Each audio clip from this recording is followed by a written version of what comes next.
दोस्तों, बर्कीना फासो के रेगिस्तान, जहां दूर दूर तक सिर्फ रेत के समंदर फैले हुए हैं, वहां इब्राहिम ट्रावरे ने एक ऐसा मंसूबा शुरू किया जिसे सुनकर दुनिया के बड़े बड़े माहिरीन हैरान रह गए। जरा सोचिए, वो जमीन जहां सदियों से घास तक उगना नामुमकिन समझा जाता था, वहां अगर कोई कहे कि ये जगह सरसब्जो शादाब बाग में बदलने वाली है, तो आपका पहला रद्द-ए-अमल क्या होगा? यकीनन यही कि ये नामुमकिन है, लेकिन इब्राहिम ने इसी नामुमकिन को मुमकिन कर दिखाया। लेकिन सवाल यह है कि आखिर कैसे? तो दोस्तों, दरअसल इब्राहिम ट्रावरे ने जब बर्कीना फासो की क़यादत संभाली तो उसकी सबसे बड़ी फिक्र यही थी कि मुल्क की जमीन तेजी से बंजर होती जा रही है। हर साल हजारों एकड़ जमीन रेगिस्तान के फैलाव में जम हो रही थी, और अगर यही सिलसिला जारी रहता तो आने वाली नस्लें खुराक के एक एक दाने के लिए तरस जाती। ट्रावरे ने सोचा कि अगर हम आज कुछ ना करें तो कल बहुत देर हो जाएगी। इसलिए उसने एक वसी शजरकारी मुहिम का आगाज किया, जिसमें न सिर्फ हुकूमत बल्कि आम आवाम को भी शामिल किया गया।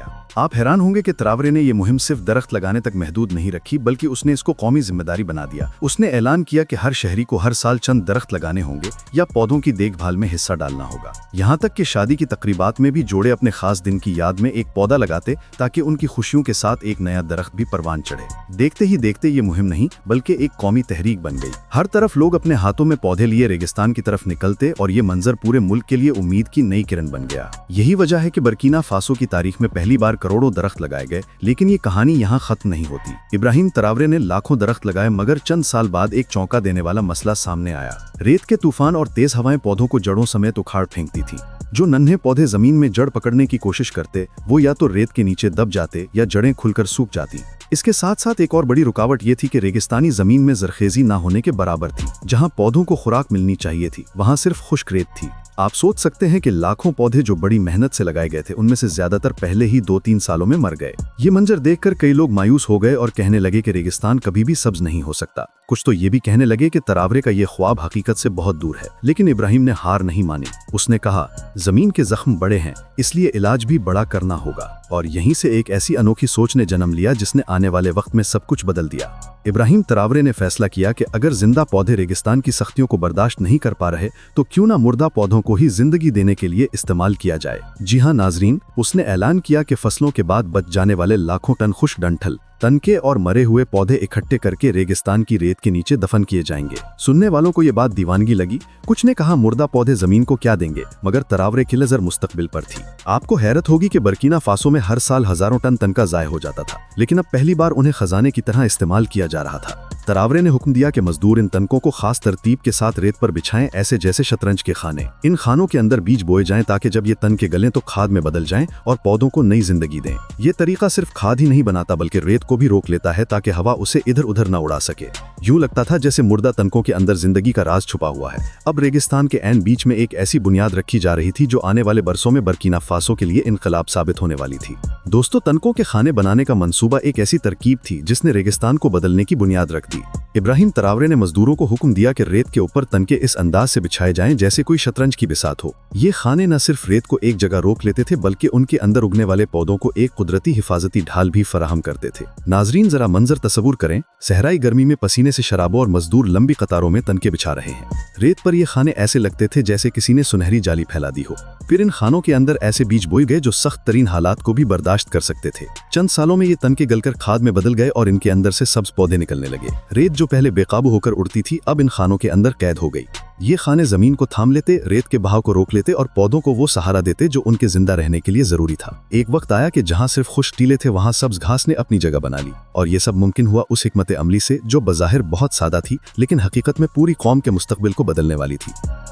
दोस्तों, पहले पहल माहिरीन को भी यकीन न आया कि यह तरीका इतने शानदार नताइज देगा, लेकिन चंद सालों बाद जब इसके असरात सामने आए तो सब हैरान रह गए। सबसे बड़ी कामयाबी ये थी कि रेत के बहाव में 99% तक कमी आ गई। जो रेत पहले तूफानों की तरह उड़कर दरख्तों को दबा देती थी, अब वो तिनकों के खानों के अंदर कैद हो गई थी। ये ऐसे था जैसे रेगिस्तान की तेज हवा के पर काट दिए गए हों। सिर्फ यही नहीं, बल्कि तिनके जमीन में गलकर एक कुदरती खाद में बदल गए। इस खाद ने जमीन की मुर्दा मिट्टी में नई जान डाल दी। जहां पहले सिर्फ खुश्क रेत थी, वहां ग़िज़ाई अज्जा पैदा होने लगे। ये तब्दीली देखकर किसान हैरान रह गए, क्योंकि अब उन्हें पहली बार लगा कि सहराई जमीन भी ज़रख़ीज़ हो सकती है। इसके साथ साथ पौधों की बका की शरह कई गुना बढ़ गई। जो पौधे पहले चंद साल भी नहीं जीते थे, वो अब मजबूती से जड़ पकड़ने लगे। ये नताइज इस बात का सबूत थे कि इब्राहिम ट्रावरे का ख्वाब हकीकत में बदल रहा था और यूं बर्किना फासो की ज़मीन ने पहली बार सांस लेना शुरू किया। दोस्तों, आपको मजीद बताते चलें कि शुरू में मजदूर हाथों से तिनके बिछाते थे, धूप की तपिश में पसीने से शराबूर होकर, मगर ये तरीका वक्त तलब और महदूद था। तभी ट्रावरे ने जदीद मशीनरी मुतारिफ कराई जो ये सारा काम खुदकार अंदाज में करने लगी। नाजरीन, ये मशीनें तिनके को लंबी रस्सियों की शक्ल में तैयार करतीं, फिर उन्हें रेत पर सीधी लकीरों में बिछा देतीं। हैरत अंगेज बात यह है कि ये रस्सी नुमा तिनके 6 साल तक करामत रहती हैं, यानी आम तरीके से दुगना ज्यादा। ना सिर्फ ये बल्कि ये दोबारा भी इस्तेमाल किए जा सकते हैं। जैसे ही काम खत्म हो, मशीनें उन्हें वापस खींच लेतीं। इससे मेहनत भी बची, वक्त भी और अखराजात भी कम हो गए। यूं लगता था जैसे रेगिस्तान में कोई जादुई हाथ चल रहा हो जो लम्हों में सुनहरी जाली बिछा देता हो। यही वजह थी कि इस तरीके ने पौधों की बका की शरह को कई गुना बढ़ा दिया और मंसूबा 4 से 6 गुना ज्यादा मौसर हो गया। ट्रावरे के इस कदम ने साबित कर दिया कि जब टेक्नोलॉजी और विजन इकट्ठे हो जाएं तो बड़े से बड़ा चैलेंज भी आसान हो जाता है। दोस्तों, अब आते हैं उस हिस्से पर जो सुनकर आपको अंदाजा होगा कि इब्राहिम ट्रावरे ने सिर्फ पौधे उगाने का मंसूबा नहीं बनाया बल्कि पूरे मुल्क के इंफ्रास्ट्रक्चर को बदलने का अज़्म किया।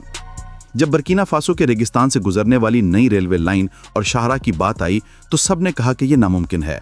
रेत के तूफान पलक झपकते में सड़कों और पटरियों को दबा देते थे और तामीर करने वाले मजदूर समझते थे कि यह मंसूबा ज्यादा दिन नहीं चलेगा। लेकिन ट्रावरे ने वही पुरानी तरकीब यानी तिनकों के जालीदार खाने यहाँ भी आजमा ली। नाजरीन, आप सोचें कि जहाँ पहले हर साल रेत के तूफान ट्रेनों को रोक देते थे, वहाँ अब क्रैक्स के दोनों तरफ सुनहरी जालीनुमा तिनके बिछे थे। इन्हीं खानों में लगे पौधों ने रफ्ता रफ्ता इर्द गिर्द की जमीन को सब्ज कर दिया। यही मंजर शाहराहों पर भी देखने को मिला। सड़कें जो पहले चंद माह में मिट जाती थीं, अब सालों से महफूज खड़ी हैं। ये कामयाबी देखकर दुनिया के माहिरीन ने कहा कि अगर ये तरकीब बर्किना फासो में कामयाब हो सकती है तो दुनिया के बाकी रेगिस्तानों में भी यही मौजज़ा दोहराया जा सकता है। यूं इब्राहिम ट्रावरे ने सिर्फ रेगिस्तान को सब्ज नहीं किया बल्कि अपनी आवाम को ये यकीन भी दिला दिया कि मेहनत और अक्ल से नामुमकिन को मुमकिन बनाया जा सकता है। नाजरीन, ये कहानी हमें सिखाती है कि वसाइल चाहे कम हो लेकिन अगर नीयत बड़ी हो तो खुश्क ज़मीनें भी ज़िंदगी का पैगाम देने लगती हैं। और शायद यही वजह है कि आज दुनिया ट्रावरे को अफ्रीका का माहौलियाती हीरो कहती है।